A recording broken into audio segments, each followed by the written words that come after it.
Kathasaratganj is like many villages in North India, where less than a dozen houses have toilets. At around 7:45 or 8:30 in the evening, the girls went out into the field to relieve themselves. It's a normal part of any girl's routine in India, where nearly half the population lack basic sanitation, to use a field as a toilet. Women often go in groups for safety.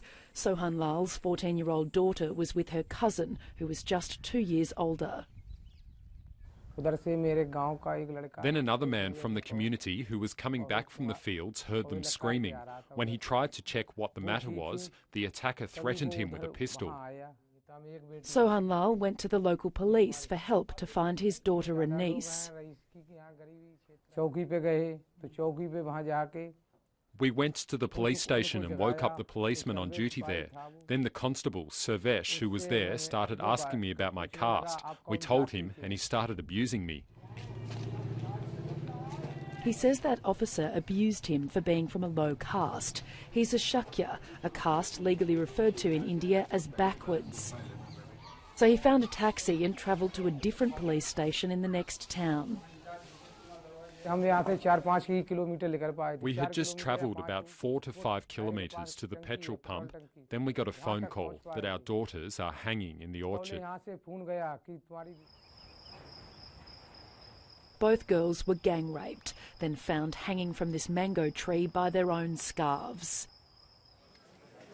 The outraged community refused to let the police cut the bodies down until the men they suspected were responsible were arrested. But it was only when the media arrived and images of the dead girls were beamed across the country that police chose to act. They have named 5 persons.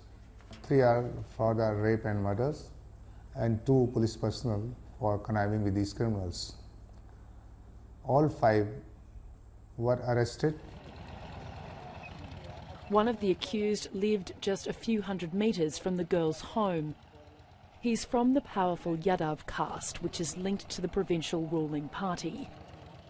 Locals from Sohan Lal's caste say they're often bullied by the Yadavs, and police often refuse to lodge complaints against them, a charge the local superintendent denies.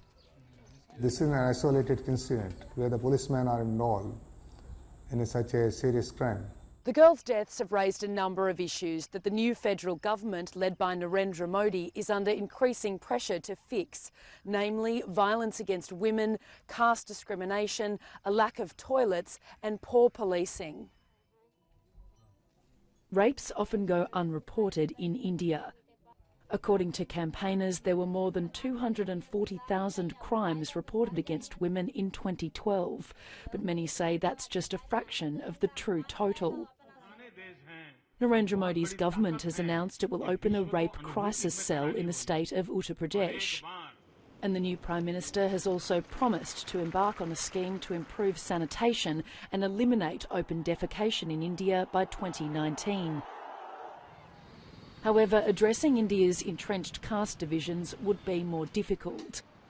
And the government measures are of little comfort to the women and girls of Kathasaratganj.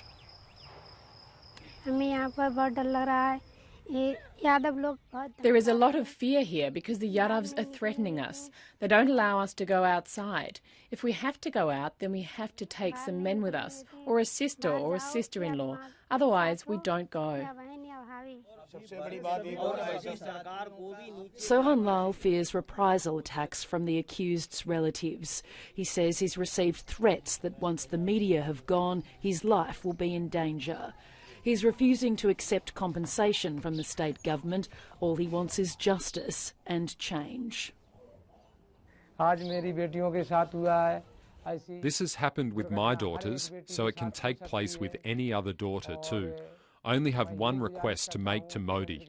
That's if he consider us the citizen of this country, then he should take control of these goons and should do something so that the honour of our daughters can be saved.